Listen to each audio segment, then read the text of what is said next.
Jayo Radha Madhava Kunja Bihari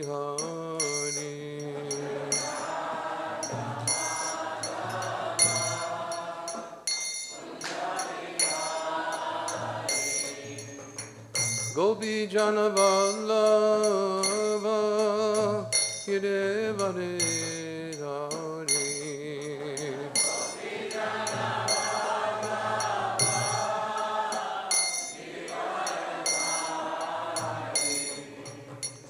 Gopi Jana Vallabha Girivare Hari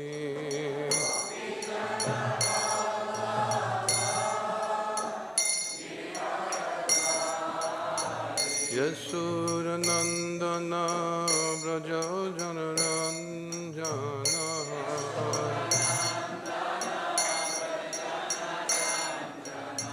Yasura Nandana Braja Janaranjana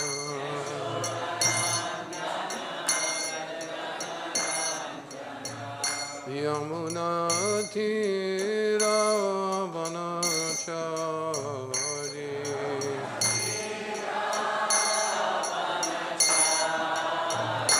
Yamuna Tīrtha-padaḥ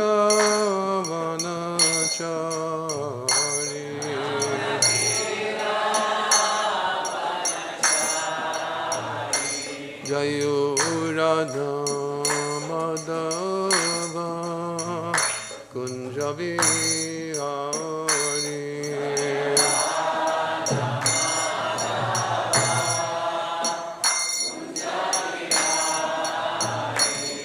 Jayo Radha Madhava Kunja Bihari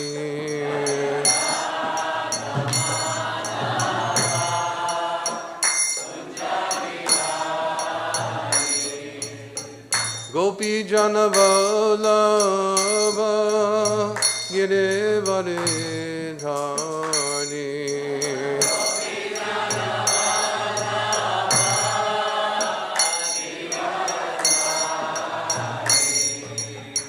Gopi Jana Vallabha Girivare Hari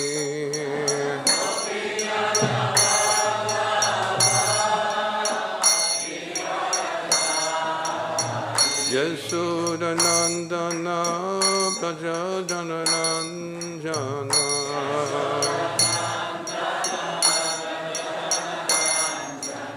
Yasura Nandana Braja Janaranjana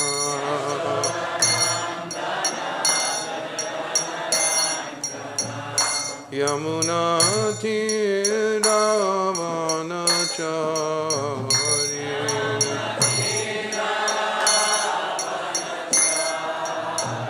Yamuna Tīrtha-padaḥ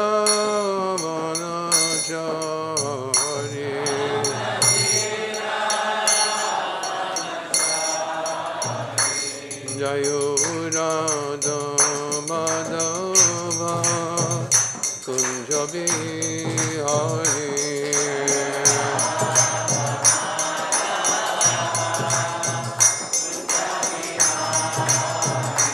Jayo Radha Madhava Kunja Bihari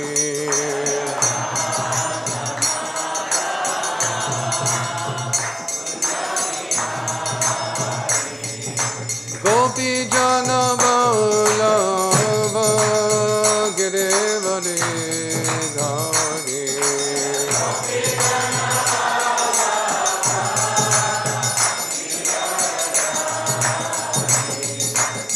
Gopi Jana Vallabha Girivare Hari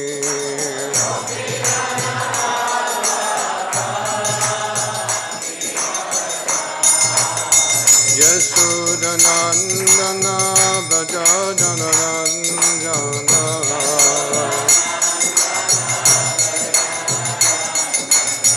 Yasura Nandana Braja Janaranjana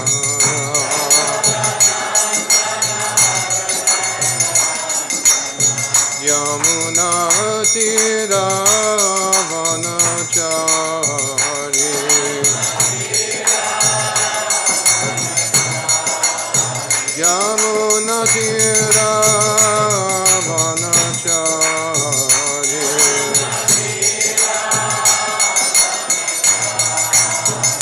Jayo Radha Madhava Kunja Vihari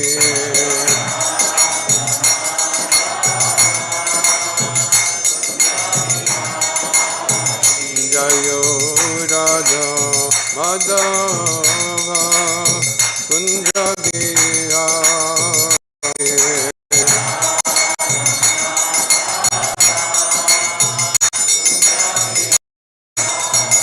Hare Krishna,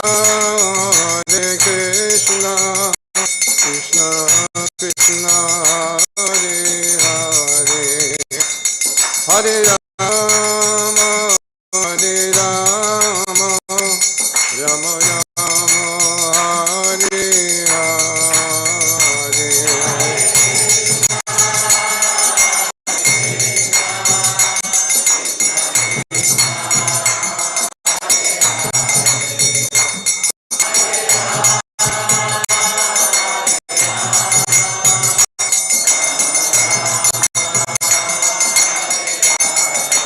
Hare Krishna, Krishna Krishna, Hare Hare, Hare Rama, Rama Rama, Hare Hare.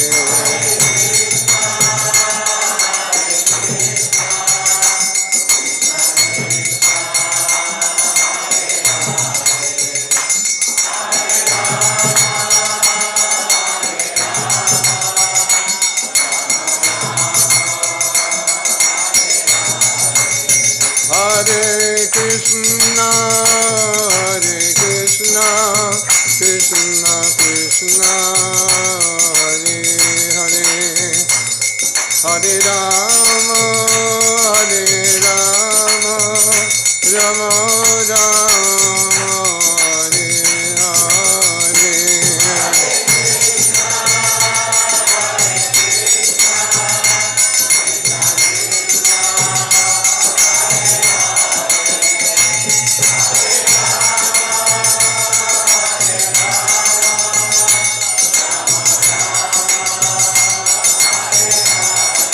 Hare Krishna, Krishna Krishna, Hare Hare, Hare Rama, Rama Rama, Hare Hare.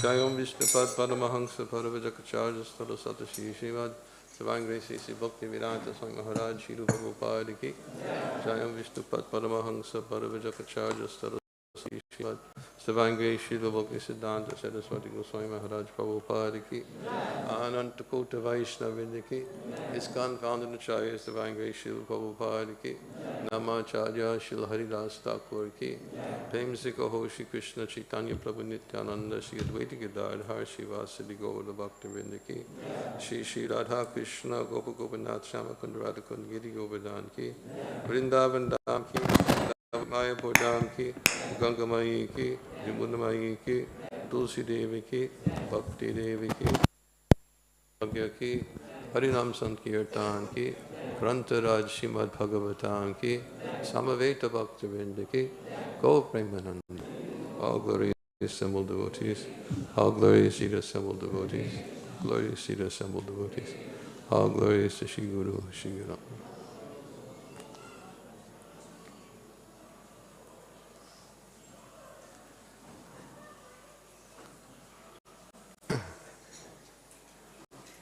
Om Namo Bhagavate Vasudevaya.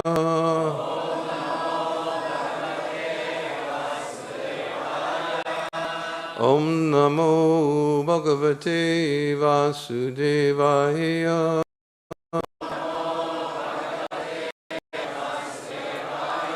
Om Namo Bhagavate Vasudevaya.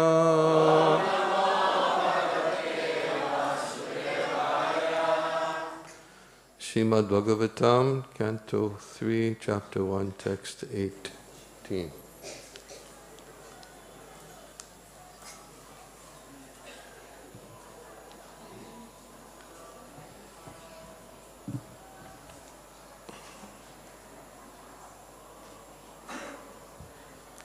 Sorry, can't see.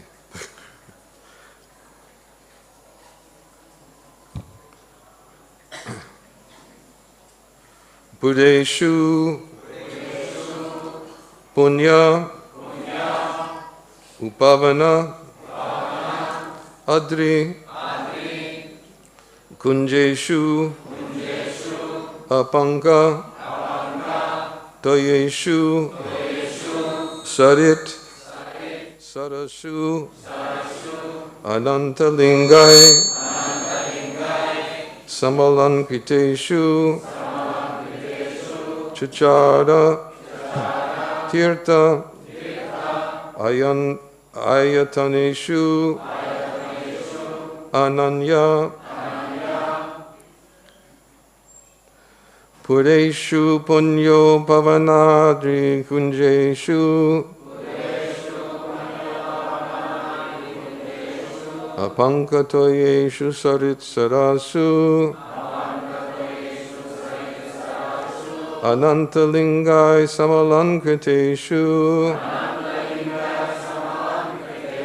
Chachara tīrtha yataneshvananya Pureshu punyo pavanadri kunjeshu Apankatoyeshu sarit sarasu Anantalingai samalankriteshu Chacharatita yataneshvananya Pureshu punyo pavanadri kunjeshu Apankatoyeshu sarit sarasu Anantalingai samalankriteshu Chacharatirtha yataneshvananya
Ladies?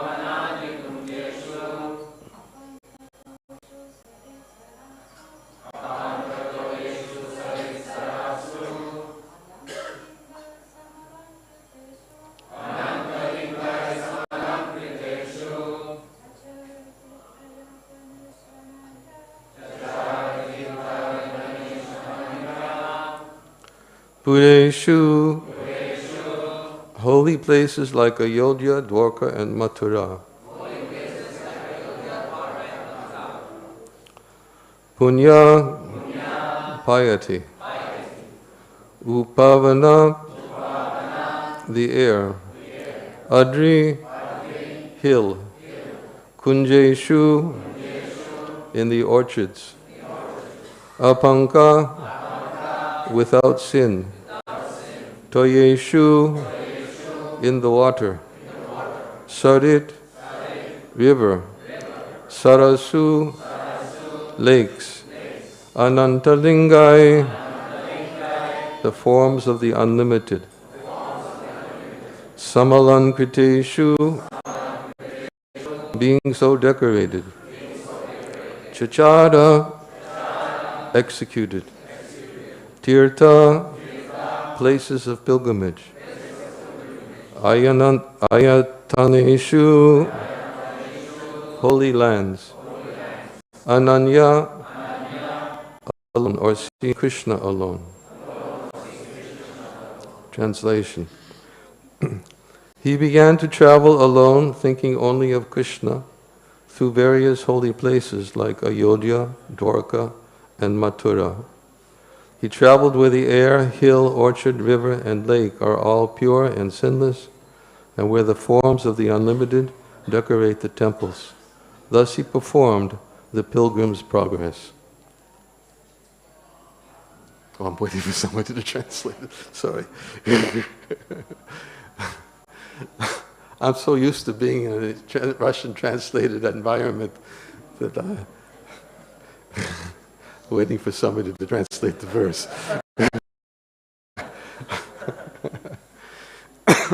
Hare Krishna. Purport. These acha forms of the Lord may be considered idols by the atheists, but that does not matter for persons like Vidura or his many other servants. The forms of the Lord are mentioned here as Ananta Linga. Such forms of the Lord have unlimited potency, the same as that of the Lord himself. There is no difference between the potencies of the acha and those of the personal forms of the Lord. The example of the post and post office may be applied here. The little post boxes distributed all over the city have the same potency as the postal system in general. The duty of the post office is to carry letters from one place to another. If one puts letters in post boxes authorized by the General Post Office, the function of carrying letters is performed without a doubt. Similarly, the Achamurti can also deliver the same unlimited potency of the Lord as when he is personally present. Vidura therefore could see nothing but Krishna in the different acha forms, and ultimately he was able to realize Krishna alone and nothing else.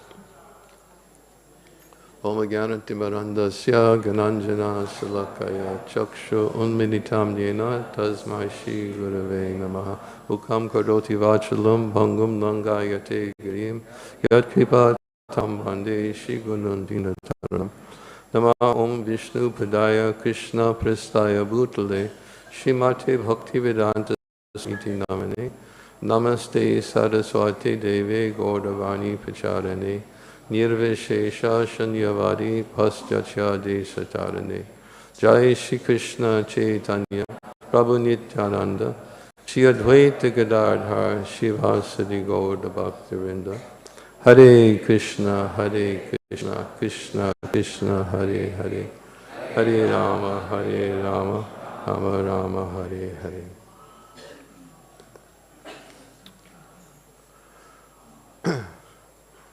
This verse is about Vidura after he began his travels on places of pilgrimage. As previously described, he quit his brother's palace after receiving insult from Duryodhana. He accepted it as the workings of the divine energy of the Lord, and therefore he chose to take advantage of his disconnection with the palace and all of its intrigues, to go to places of pilgrimage alone, and thereby throughout the course of his travels come in contact with Krishna wherever he went.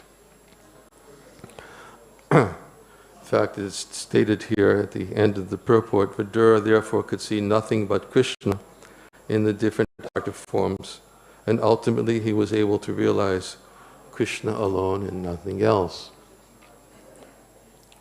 When I was reading this, I was thinking about who is Vidura, and what benefits does he obtain from his visiting these various places of pilgrimage. Vidura, as of course, in fact, we heard it the other day, Srila Prabhupada's Bhagavatam class in the Samadhi Mandir. Prabhupada talked about Vidura and how he had been Yamaraj, previously Yamaraj, who was cursed by Manduk Muni, who felt that Yamaraj would bestow such a serious punishment on him for what he considered to be a small activity of piercing an ant with a straw when he was a child. And he found himself arrested and taken with the other criminals at that place, and he was about to be lanced as a punishment. And when he determined that it was Yamaraj who had meted out this punishment to him, he decided that he would curse him and to take birth as a Sudra. And of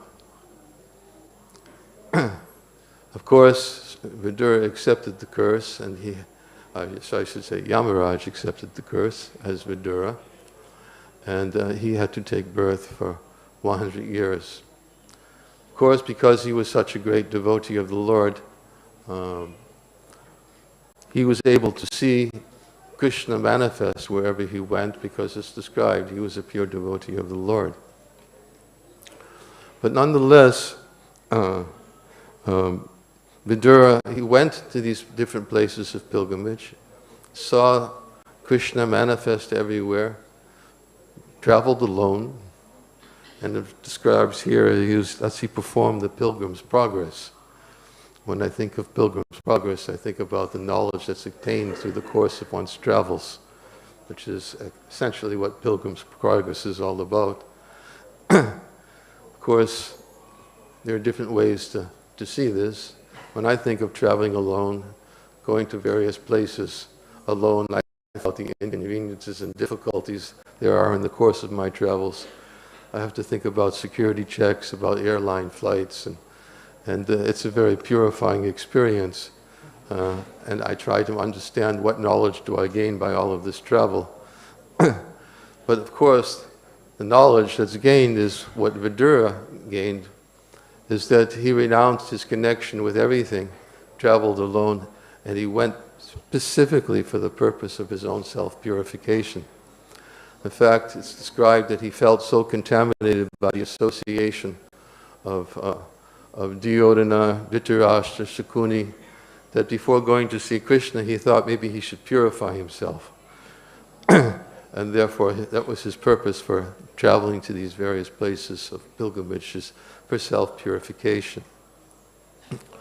But it's interesting, I was looking at some of the purports about Vidura and some of the commentaries in various places about his connection with being Yamaraj. And previously in the first canto of the Srimad Bhagavatam, it's described that when Vidura gave up his life, he didn't go in the same place where the Pandavas went. The Pandavas, they are eternal associates of the Lord. And as we know, as described in the first canto of the Bhagavatam, when the Pandavas, when Yudhishthira Maharaj and the Pandavas were perceiving that the Kali Yuga seemed to be approaching, and after the battle of Kurukshetra, then Yudhishthira Maharaj prepared himself by withdrawing himself completely from his worldly connections, so-called worldly connections. He was a great devotee of Krishna. And he began traveling to that place and in preparation to leave this world. When his brothers Arjuna and Bhima, Nakula, Sahadev, they also saw that Yudhishthira was preparing to leave, then they also followed the same path that he followed. When Draupadi realized that the Pandavas were her husband, were leaving and were not thinking about her, she also had to take into consideration about what she was going to do, and she also accepted the same course and prepared to leave this world. Why? Because they are all eternal associates of the Lord. And being eternal associates of the Lord, they have an eternal service and they also have their place of residence. Just like in the Bhagavatam, it is described in the story about Gopakumar, and then when Uttara was inquiring from Parikshit Maharaj, she wanted to know the various destinations where the devotees of the Lord achieve. And she thought that various destinations are there is a certain hierarchy, but there must be a special place for those devotees who have the special relationship with Krishna, which is not experienced by any of these other devotees in these various abodes. And Sanatana Goswami in the commentary describes that these different types of devotees are the Jnana Bhaktas, and the example that was given of the Jnana Bhakta was Rishabdev. Then there's the Shuddha Bhaktas, and the example given of the Shuddha Bhakta was Ambarish Maharaj. Then there's the Prema Bhaktas. The Prema Bhaktas, the example was given of him of being of Hanuman. And then there was Prema Para Bhaktas. The Prema Para Bhaktas, where the example was given of Arjuna and his brothers, the Pandavas. And then there's the Prematura Bhaktas, the highest Bhaktas. Those devotees who actually feel suffering and the greatest pain in their ecstatic love of the Lord, and they're devotees such as Uddhava and the Yadavas. And all of these devotees are described for this purpose, to show that they have a particular place, a particular abode, particular residence where they go, where they're eternally associated with the Lord, and sometimes they come and they assist the Lord in his pastimes, but when he winds up his pastimes, these associates of the Lord leave this world, prepare themselves to leave this world, and they go, of course, they go to the next destination, or in some cases, there's a whole other story which is explained about how the devotees appear. They come, they are eternally associates in the spiritual world, but also some of them come in the form of demigods, and they come and they take birth as the yadus, when Krishna asks the demigods to take their birth. So Yamaraj is a demigod. And it's actually specifically described by Srila Prabhupada and Vishwanath Chakravarti Thakur, what his destination, Vidura's destination, while on pilgrimage, he left his body at Prabhas. Of course, first he came back to Hastināpura. He was received by all the devotees who were feeling great separation from him and missing him very much.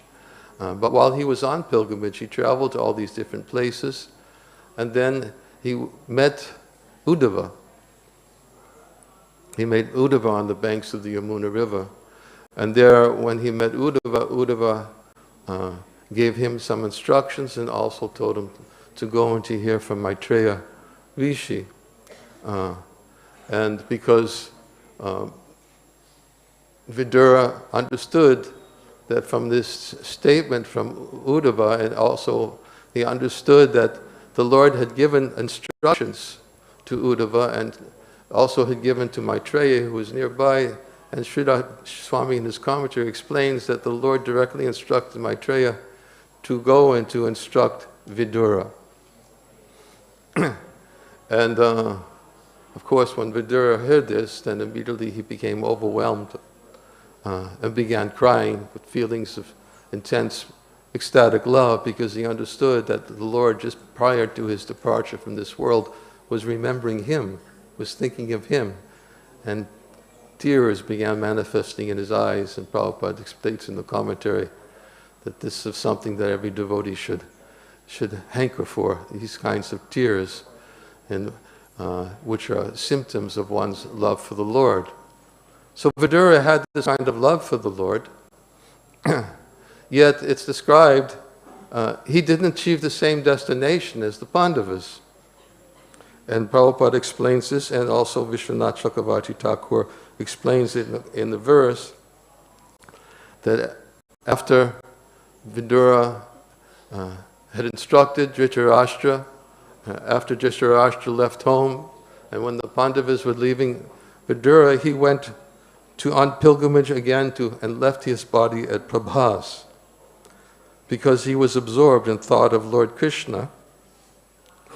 As this verse described, how he was absorbed. He was absorbed in thought of Lord Krishna because he learned how to see Krishna everywhere, in every place he went.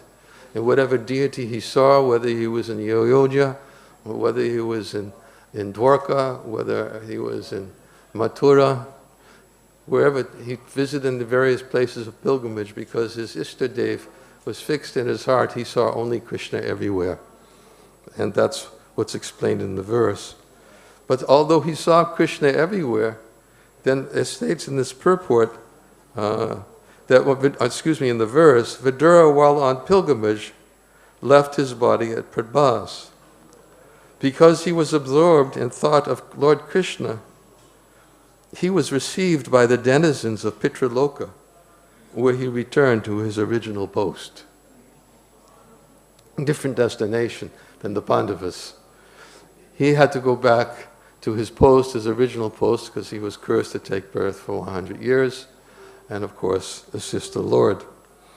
And then, in the purport, Prabhupada says, the difference between the Pandavas and Vidura is that the Pandavas are eternal associates of the Lord, the personality of Godhead, whereas Vidura is one of the administrative demigods in charge of the Pitraloka planet and is known as Yamaraj.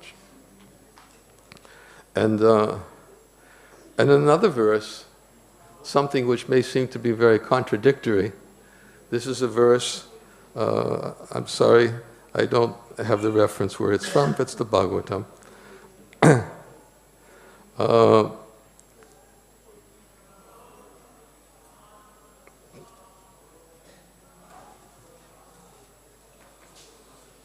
Let me find it.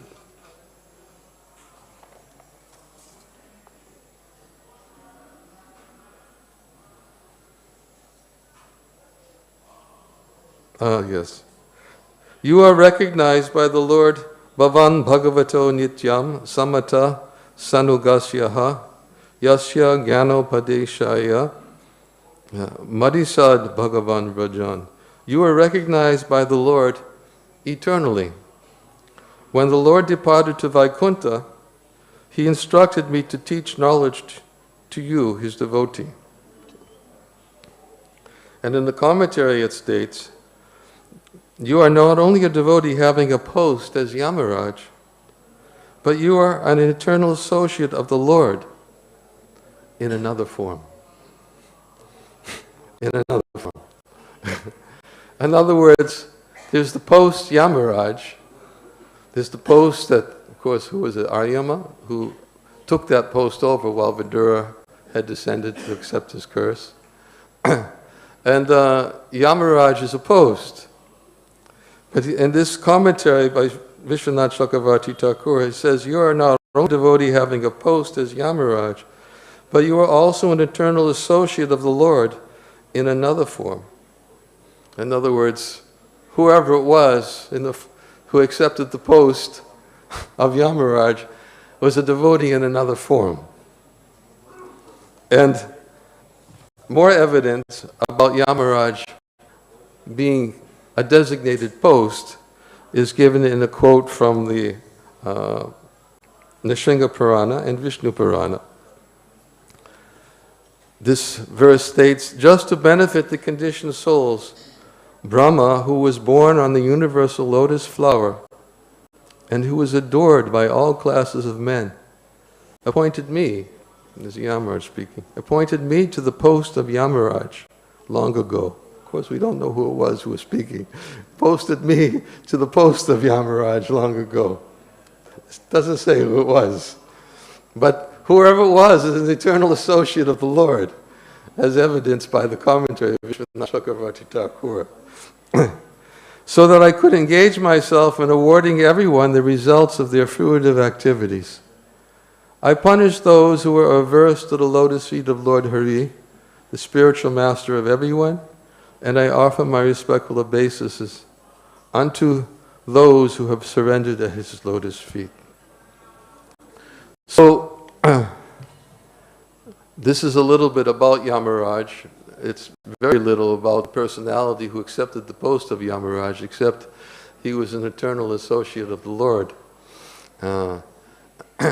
But as described in this verse today, that Yamaraj achieved, that we just read, Yamaraj achieved by his constant remembrance of Lord Krishna, he achieved the opportunity to return to his post as one of the 12 Mahajans, Yamaraj. And that's where he went after giving up his body. Pandavas, they returned in their same body, but Vidura gave up his body and returned to his post. I wanted to bring up a point, although it probably won't be so much time to cover it in just full justification. But I was thinking about it. It was interesting to note that Vidura, wherever he went, he saw Krishna. Krishna was the object of his meditation. Krishna says in the Bhagavad Gita, for one who sees me everywhere, sees everything in me, I am never lost to him, nor is he ever lost to me. And wherever he went in the various places of pilgrimage, he only saw his worshipful deity, Krishna. Even going to Ayodhya and going to Dwarka and going to Mathura. And it made me think of another pilgrim and the progress he had in visiting these same places. And that is, of course, Gopakumara. He had his pilgrim's progress, and he had his meditation. But his meditation, and he also had the object of his Ishtadev, which was, of course, Madan Gopal, which was the personality who was gradually revealed to him within his heart through the course of his various travels. And he also had certain knowledge which he obtained wherever he traveled after receiving that mantra from his spiritual master Jayanta. We know that Gopakumara is described in the Brihad Bhagavatamrita. He became attracted to one great Vaishnava who seemed to be absorbed in ecstatic trance, and he began rendering some service to him and bringing him some milk. And this great exalted Vaishnava became so pleased in Govardhan by the service rendered by this cowherd boy that he said that if you prepare yourself, go take bath, come, I will give you a mantra which you can chant on, which is the mercy of the Lord of the universe. That's how he described it. It's the mercy of the Lord of the universe, and I want you to accept this mantra.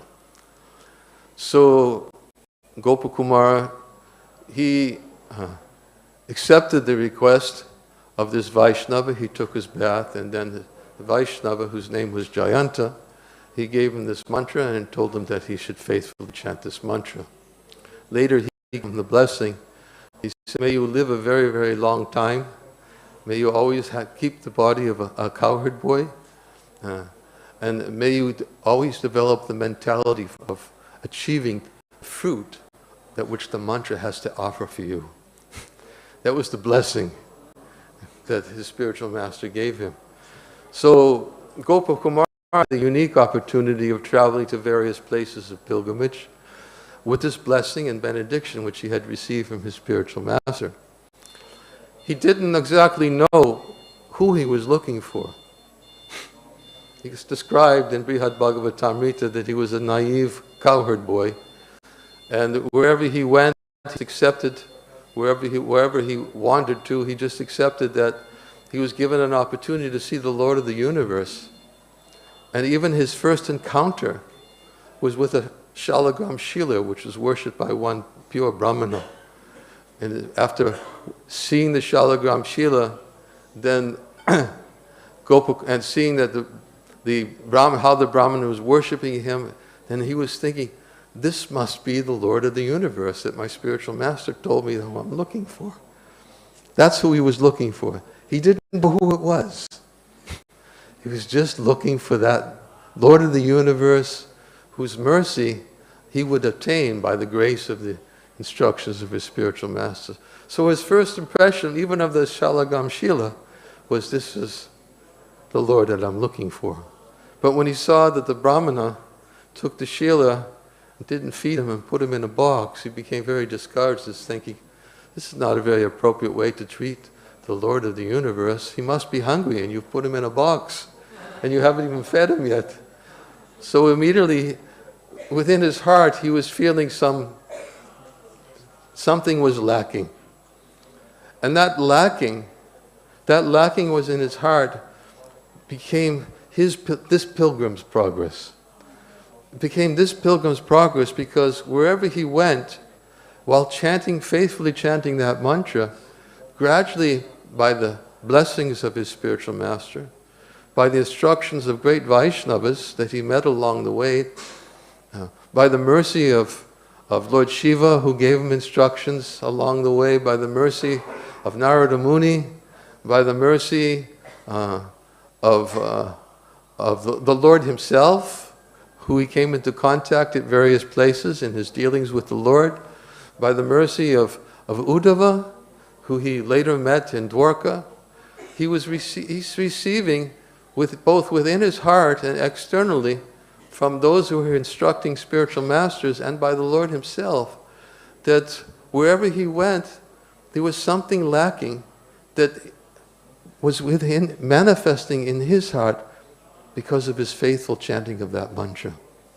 As we know, after seeing the Brahmin told him when he was, if you're disappointed with what you see was happening with my worship of the Shila, putting him in the box, then you should go to some place where the Lord is worshipped in great opulence, where there are all kinds of festivals, and then where he is fed very nicely, regularly, getting regulated offerings. So then Gopakumar decided to take those instructions to heart, received those instructions, and then decided to go to this place where Lord Vishnu was worshipped.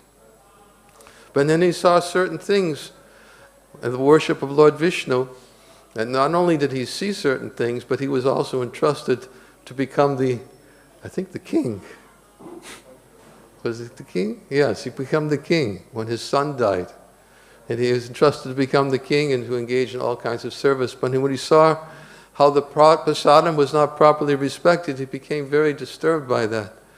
And he began contemplating about, where can I go to a place where the proper respect is given to the Lord's prasadam? And then some pilgrims came and instructed him to go to Jagannath Puri, where he could see that the prasadam was properly instructed, was properly, respected and distributed, and great opulence.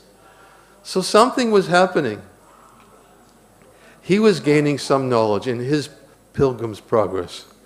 He was gaining some knowledge both from the faithful chanting of his mantra, and also from going to these various places which are described here in today's verse and described elaborately in Brihad Bhagavatamrita. That wherever the deities are worshipped, these deities are the Lord himself. And the Lord manifests himself in these various forms. Through his multifarious potencies, he is situated not only in this world, but in the upper planetary systems, in the Vaikuntha planets, and in the places beyond. They are all non-different, the Supreme Personality of Godhead, who's manifest himself to reciprocate with the worshippers of those places where the devotees serve him in a particular mood. So each time Gopakumar visited a place, after Jagannath Puri, he went back to Mathura. Then after Mathura, he was told about the existence of Svargaloka, and he said, "Oh, you think this is a nice place, and you should go to Svargaloka." And because he had the blessings that he could go wherever the power of that mantra took him, then immediately a spaceship came and took him to Svargaloka, and he saw the Lord, how he's worshipped there. He saw Indra, how he was worshipping. He saw the demigods, how they were offering sacrifices to the Lord. Then Indra, he had to flee because he had committed some offense, and he had to flee, and everyone decided that Gopakumara seemed to be a fit candidate. He should replace Indra in Svargaloka. His journey, his pilgrim's progress, his journey was very, very elaborate. But wherever he went, because of his faithful chanting of his mantra, and because of remembering the instructions he received, wherever he went, he was always feeling some lack, something not there, some intimacy that he was looking for, that he was expecting or hoping to achieve by the various places he went. Even when he went to, where was it? Tapaloka. When he went to Tapaloka and he arrived in Tapaloka, he saw everybody and they were all experiencing relationships with the Lord. But their relationships with the Lord were within their heart. They would sit and they would be absorbed in meditation, and they didn't have to be conscious of the Lord externally. They were conscious of the Lord internally. And there, Gopakumara would approach them to find out where he was and where the Lord was. But every time he approached somebody, they were just too absorbed in meditation. They didn't even acknowledge his presence because they were fixed in their meditation on the Lord. They had their relationship, but that was their relationship, and the Lord was reciprocating with them according to their mood. Then Pipalayana Rishi came, and he instructed Gopakumara, and he began telling him about what these residents are experiencing. He tried to suggest, why don't you try it? Everybody else is doing it here. Why don't you try to experience the Lord by meditating on the Lord in the heart? But Gopakumara didn't have that inclination. He was not so inclined. He was looking for a particular personal relationship with the Lord. So much so, even when he went to Vaikuntha, as we know. In Vaikuntha, he also became very disappointed, disenchanted, when he first saw the Lord in Vaikuntha, and he saw him sitting on his throne, and he threw out his arms, and he called out the name, Gopal! Gopal! And all the residents of Vaikuntha, they're saying, who's he talking about? It's Gopal. You should glorify the Lord in a different way. The Lord here is not glorified by the name Gopal. Gopal is simply some temporary form that the Lord, when he descended into the world, he accepted to cheat Kamsa. But actually, a better glorification of the Lord here is to recognize him as the emperor. He's the emperor. He's the king of all kings. And he descends Paratranaya Saranam Vinashya Chaduskritam, in order to deliver the pious, annihilate the miscreants. So the residents of Vaikuntha, they began chastising him because he was looking for Gopal. And yet, because he was in a place where everybody else was fully satisfied with the Lord, how the Lord was manifesting himself to them, they couldn't understand, who is this unusual character here calling out the name of Gopal in Vaikuntha? Unusual. Some corrected him, some pacified him, although it's brought out in the pages of Brihad Bhagavatamrita that one thing that exists in Vaikuntha is that there's no envy. There's no envy. Everyone is satisfied, and everyone was thinking that they were instructing Gopakumara because they were thinking, he should get the same bliss we get. They weren't thinking, no, we're getting so much bliss, he should get the same bliss that we're getting. But Gopakumara couldn't experience that. He was in the course, he was experiencing his pilgrim's progress. He went gradually when he is instructed by Narada Muni, and when Narada Muni told him, he said, one thing about you, I noticed, Gopakumar, here you are in the spiritual world where everyone is always full of bliss. It's Vaikuntha. Vaikuntha means a place where there's no anxiety. But I see you're in anxiety. That's not a place for anxiety. There's no anxiety. Look at everyone else. There's no anxiety here. I see your anxiety. There must be something. But Narada Muni could recognize what that something was. That something was his meditation. Gradually he began to experience in his heart, by the faithful chanting of that mantra, he began experiencing Madan Gopal. And wherever he went, even in Vaikuntha, when he was in Vaikuntha, he temporarily saw Krishna, he saw cowherd boys, he saw gopis. The Lord actually was very merciful and revealed some of this to him, to Gopakumar. But then he saw how the Lord was dealing with everyone else. And he couldn't keep it. He couldn't sustain that constant vision of Krishna. And Narada Muni perceived this and said that you don't belong here, you should go to the next place. And what was the next place? Ayodhya. Next place was Ayodhya. So, and then, I knew I was going to run out of time. But anyways, here's one verse, why he was sent to Ayodhya. I'm going to read that, because there's a verse that Narada Muni told Gopakumar. One should follow whatever path leads to attaining one's own worshipable deity. That is the most intelligent way to act. Persons exclusively devoted to their object of worship should be very much attracted to anything in which they find even a faint scent of their deity's presence. Commentary. Gopakumar might hesitate to approach Lord Ramachandra. He might think, well, why are you sending me to nonetheless, he gave him the names to call out of Lord Ramachandra. He said, you call out these names in ecstasy, and when you leave this place, and of course Gopakumar was thinking, how can I leave this place? I have to get permission first from Vaikuntha. And Narada Muni said, don't worry, Vaikuntha already knows what you're thinking of doing and where you're going. He sent me to give you his permission. Don't worry. You have his permission to go there. So Gopakumar might hesitate to approach Lord Ramachandra. After all, Sri Madan Gopal Dev has long ago stolen Gopakumar's heart, and Gopakumar has since then lost interest in everything and everyone else. So how can he now be expected to develop love for someone else? Narada clears this potential doubt by assuring him that approaching Lord Ramachandra is the wisest thing he can do for his own self-interest.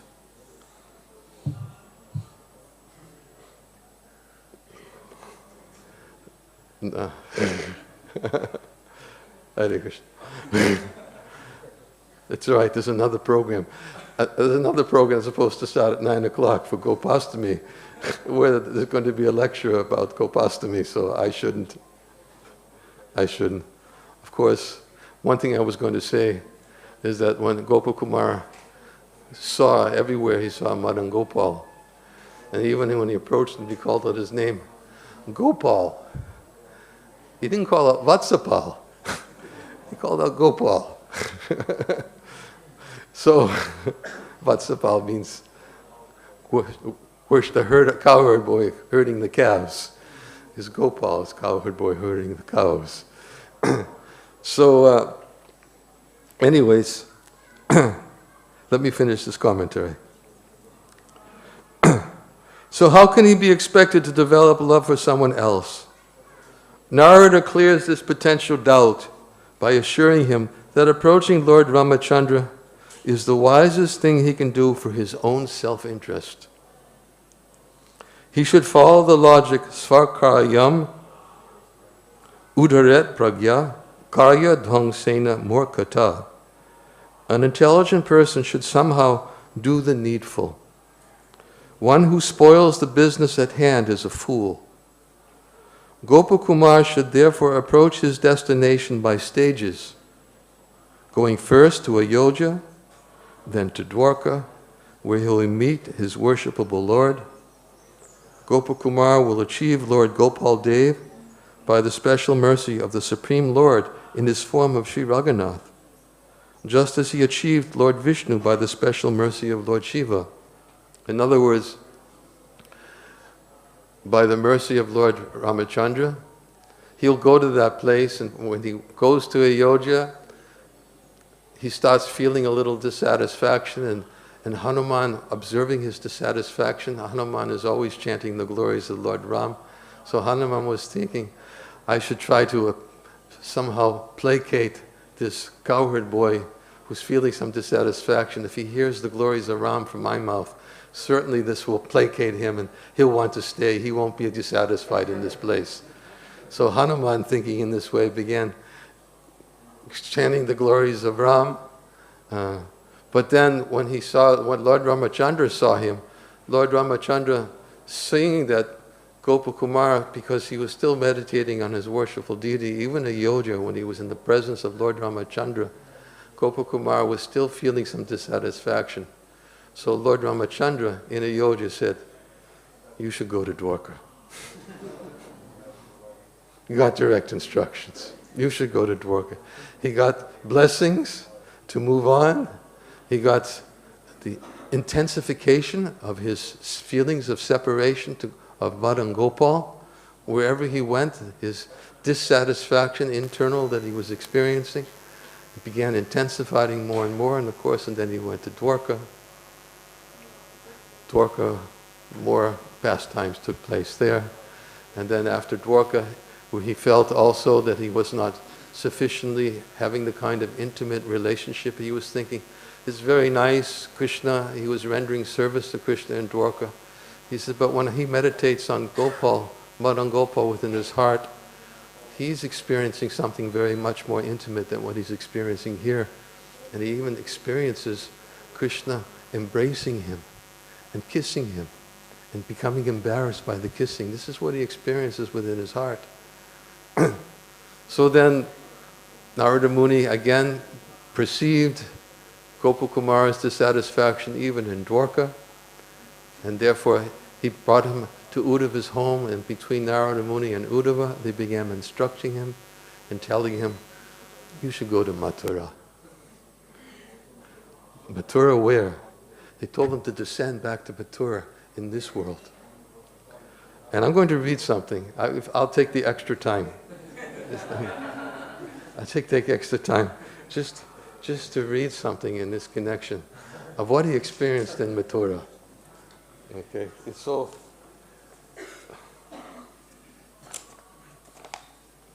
I'm going to read some verses. After leaving Dwarka, he descended to Mathura, and then following Narada's instructions, here in Braj, he says, he's speaking to the Mathura Brahman, I went to see the many places of Sri Krishna's pastimes. I sang his names, most dear to me. I sang about his pastimes loudly and sweetly. I focused my mind upon them, and they attained such a state of ecstasy, it became so emotional that it embarrasses me to even think of it. How then can I describe this to anyone else? I spent my days and nights in great distress, always crying in a pitiful voice, not knowing whether the practice I had so long been following would lead me to happiness or cast me into the ocean of distress. This is what Gopakumar, of course, Gopakumar, his distress was feelings of separation. And these feelings of separation, of course, were very intensifying within his heart wherever he was going. Externally, it appeared to be like dissatisfaction. And to others, it appears to be like dissatisfaction. But actually, for Gopakumar, it was the highest feelings of ecstasy, these feelings of separation. And in such feelings of separation, it's difficult to ascertain. What am I experiencing? Am I experiencing pain of distress? Or am I feeling great happiness? So he was thinking, I had so long been following, the practice I had so long been following would lead me to happiness or cast me into an ocean of distress. I couldn't tell whether I was living in the flames of a forest fire or in the supreme nectar of the clear, cool waters of Sri Yamuna. Sometimes I thought I had fallen into the hands of some great deceiver. I was always submerged in a vast ocean of misery. Not even a drop of happiness ever touched me. In such a way I lived in this grove. He's talking to Mathura. I was right here. This is how I lived in this grove. This most attractive ornament of Vrindavan. And one day, while immersed in an ocean of weeping, I fell unconscious. Then the crest jewel of all who are merciful appeared before me. With his own lotus hand, a hand cool like nectar, and always pleased to hold his flute, he wiped the dust from my limbs. It wasn't easy, but that greatest of cheats playfully stirred me back to consciousness by filling my nostrils with his unique fragrance, which I had never known before. I was experiencing this fragrance for the first time. Then seeing his lotus face, I quickly stood up, not knowing what I was doing. My heart, filling with joy, tried to catch hold of his splendid yellow cloth.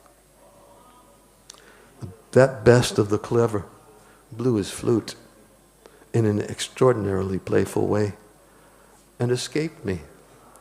Suddenly he stepped into a grove, and alas, though I ran about looking, I couldn't find him. He had disappeared. Unable to see him, I fainted and fell into the swift current of the Yamuna. And as it forcefully carried me away, I seemed to regain normal awareness and looked around. I saw myself being transported to another place, along some wonderful path by a flying vehicle faster than the mind and higher than anyone could imagine. Collecting my wits, I was amazed to see I was passing through Vaikuntha Loka and going beyond. I watched with great delight as I passed Ayodhya and other realms. I arrived at the shining world above all others, Sri Goloka, which I had long aspired to reach. Everything there appeared the same as in this divine Mathura Mandala of the material world. In that original land of Mathura, I visited Mathura city. I was surprised and happy to see that it resembled the Mathura here on earth. In that Mathura, I heard that Kamsa had taken it upon himself to arrest his father and Krishna's parents, Devaki and Vasudeva, and was ruling the kingdom. Out of fear of Kamsa, whose family and friends were enemies of the Devatas, Yadavas dared not enjoy themselves freely. And then he describes that because of him, they constantly suffered all sorts of affliction. I too was afraid of Kamsa. So as soon as I finished bathing at Vishranti Ghat, I hurriedly left Mathura and went to glorious Vrindavan. Of course, as described, when he went to Vrindavan, Mathura was his last stop. Then he saw Krishna, saw his face, smelled the fragrance of his body, began running after him. Krishna disappeared, fell in the Yamuna. Of course, we hear nothing about Gopakumara's giving up his body. He fell in the Yamuna, and the next thing you know, here he was in Mathura. And then when he was in Mathura, and that which he just described, then he began looking at all the different people, and he saw that they were experiencing something that he didn't see anywhere else. And he wanted to know where he was. So he stopped to ask everybody, can you tell me, who's the king here?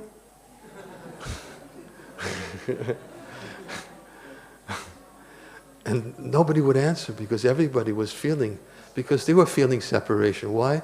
Because Krishna was out on the pasturing grounds. He was herding the cows. And they were all waiting for him to come back. There's different types of separation. Separation when Krishna goes for a distance. And another type of pravas when Krishna goes out to the pasturing grounds during the day. When Mother Jasoda, the cowherd boys, the gopis, they're feeling separation.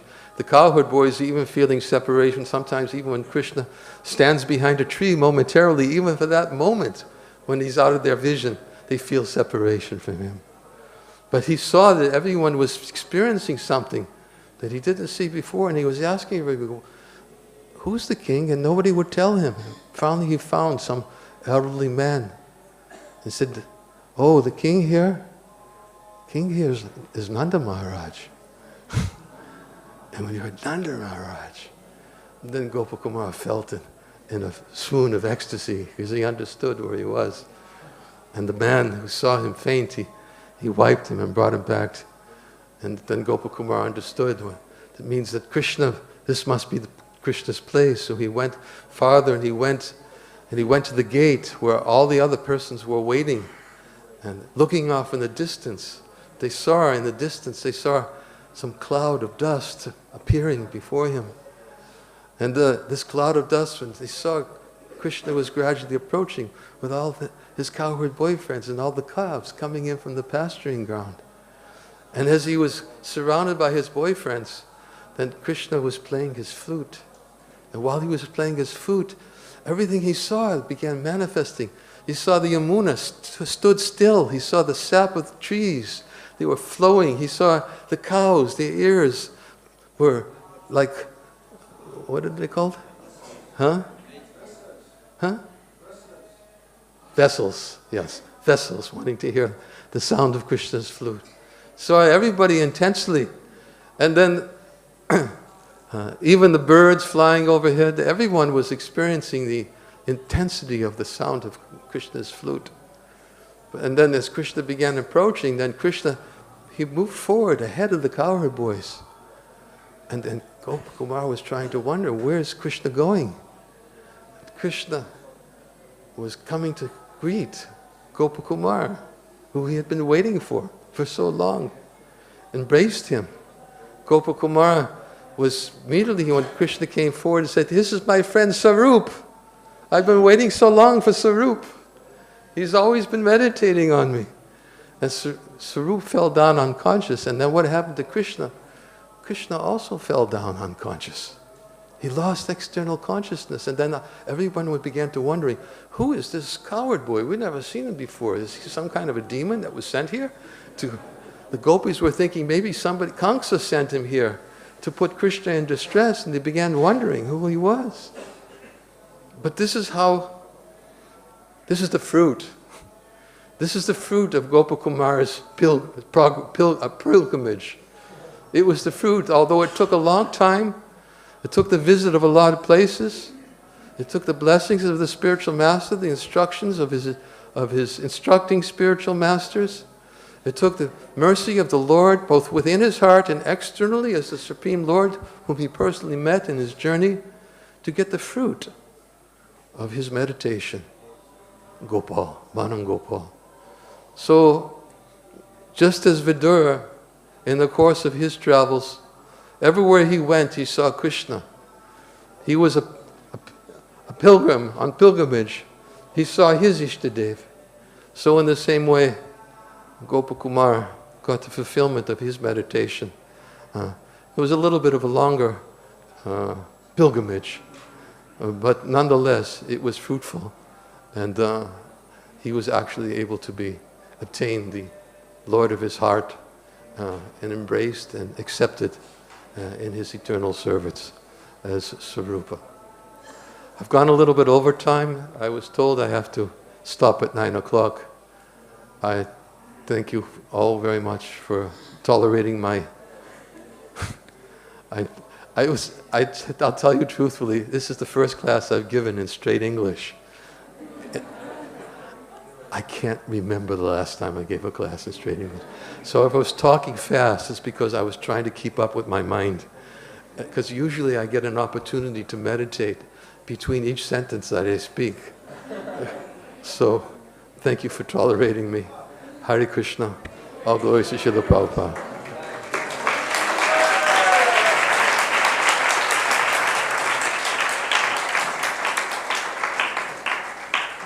Now, I was told at 9 o'clock there's a festival at the Goshala, and there'll be a class on Gopatami. Hare Krishna.